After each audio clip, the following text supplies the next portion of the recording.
وہ ساری صفات کو اختیار کریں، حضور صلی اللہ علیہ وسلم والے اخلاق ان کو اختیار کریں، اللہ جل شانہ والے اخلاق کو اختیار کریں۔ اللہ معاف کرنے والے ہیں، معاف کرنے کو پسند کرتے ہیں۔ جیسے آپ نے فتح مکہ کے موقع پر سب کو معاف کر دیا، سب کو، جس نے بیٹی کو زخمی کیا تھا ہجرت کرتے ہوئے اس کو بھی معاف کر دیا۔ ہندا جس نے چچا کے کلیجے کو سے دل نکال کر چھپایا تھا، وہ بھی آئی، اپنے کپڑے بدل کر آئی تھی تاکہ پہچانی نہ جائے۔ لیکن آپ جو ان کو بیعت کراتے ہوئے جو الفاظ عورتوں کو کہتے تھے پردے کے پیچھے سے، تو وہ ہر بات پہ بول پڑتی تھی۔ اس لیے آپ نے کہا اچھا کوئی ہندا ہے میرے چچا والی، تو اس نے گر کر پاؤں میں گر کے معافی مانگی، آپ نے اس کو معاف کر دیا، ہندا کو بھی معاف کر دیا۔ تو میرے محترم بھائی اور دوستوں، اسلام جب وہ مسلمان ہو گئے تو پھر حضور کے پاس آئی اور آ کے کہا کہ اے اللہ کے رسول، کل مکے شہر کے باہر خیموں کے بیچ میں آپ کا خیمہ تھا، دنیا میں سب سے زیادہ نفرت آپ سے تھی، آج مکے شہر کے اندر خیموں کے بیچ میں آپ کا خیمہ ہے اور دنیا میں سب سے زیادہ محبت آپ سے ہے۔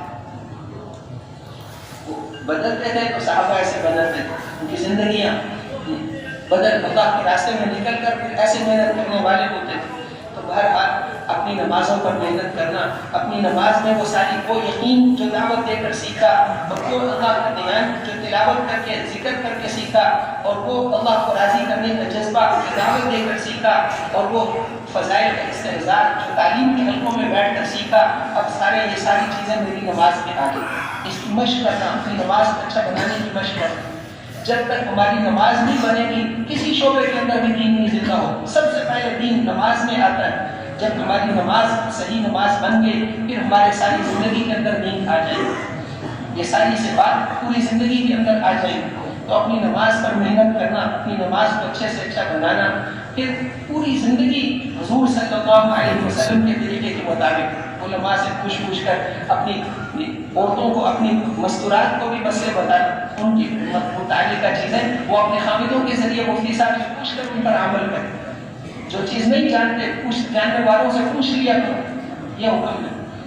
اس لیے جاننے والوں سے ایک ساتھی 30 سال سے زکوٰۃ دے رہے تھے، ان کا بھی میں نے علماء سے پوچھا تو مجھے وہ دوبارہ دینے پڑے، ان کو صحیح نہیں دے رہا، تو پوچھ کر چلنا، اپنے علم کے مطابق نہیں چلنا چاہیے، پوچھ کر ہمیں چلنا چاہیے۔ اسی طرح اپنے ذکر پر بھی محنت، تاکہ اللہ کا دھیان ہمیں نصیب ہو۔ روز وقت مقرر کر کے اللہ کا ذکر کرنا، قرآن پاک کی تلاوت کرنا، مسنون دعاؤں کا اہتمام کرنا، تاکہ اللہ کا دھیان نصیب ہو۔ اللہ کا دھیان، جو عمل دھیان کے بغیر ہوگا وہ عمل کی صورت ہے، عمل کی حقیقت نہیں ہے۔ عمل کی حقیقت نصیب ہو جائے، اس کے لیے روز وقت مقرر کر کے اللہ کا ذکر کریں گے نہیں انشاءاللہ۔ اور پھر اس کے ساتھ ساتھ اپنے اخلاق پر محنت ہو، اور تواضع اور عاجزی، جتنی صفات، سچ بولنا، امانت داری، دیانت داری، یہ اچھے اخلاق ہیں، ان کے اوپر اندر صبر ہو، شکر ہو، صبر اور شکر، تواضع، اخلاص، یہ ساری یہ اخلاق ہیں۔ اخلاق صرف ہنس کر ملنے کو نہیں کہتے، بلکہ اخلاق میں یہ ساری چیزیں، دنیا کی محبت نہ ہو، حسد نہ ہو، کینہ نہ ہو، بغض نہ ہو، دنیا کی محبت نہ ہو، مال کی محبت نہ ہو، دنیا کی محبت نہ ہو، اللہ کی محبت دل میں ہو، یہ اخلاق میں سے اچھے اخلاق کو اختیار کرنا۔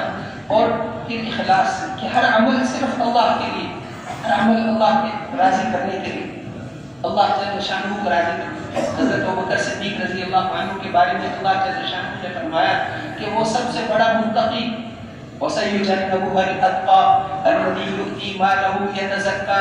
اللہ گواہی دے رہے ہیں، وہ سب سے بڑا متقی جو مال خرچ کرتے تھے پاکی حاصل کرنے کے لیے۔ وَمَا لِأَحَدٍ عِندَهُ مِن نِّعْمَةٍ تُجْزَىٰ، کسی کا کوئی احسان نہیں تھا جس کا بدلہ چکانا ہو خرچ کرنے میں، اس کا کسی کے احسان کی وجہ سے خرچ کرنے ہیں نہیں، إِلَّا ابْتِغَاءَ وَجْهِ رَبِّهِ الْأَعْلَىٰ، اس عالی شان رب کو راضی کرنے کے لیے خرچ کرتے تھے۔ وَلَسَوْفَ يَرْضَىٰ، اور میں ان کو اتنا بدلہ دیں گے کہ وہ خوش ہو جائیں گے۔ کتنا دیں گے نہیں بتایا، بس اتنا دیں گے کہ وہ خوش ہو جائیں گے، اتنا بدلہ دیں گے۔ وہ تو اپنی شان کے مطابق دیتے ہیں، ایک عمل کا بدلہ اللہ کے عمل کے دن لاکھوں دفعہ دیں گے، بار بار پھر کہیں گے تم نے میرے لیے سفر کیا، پھر بدلہ لے گا، پھر بلائیں گے، پھر نہ وہاں زندگی ختم ہوگی نہ بدلہ ختم ہوگا۔ اور ایک عمل کا بدلہ 7 آسمان زمین سے زیادہ دیں، تو اپنی شان کے مطابق دیں۔ اس لیے تو وہ ان کے والد صاحب حضرت ابوبکر صدیق رضی اللہ عنہ کے والد ان کو کہتے تھے کہ تم غلام آزاد کرتے ہو،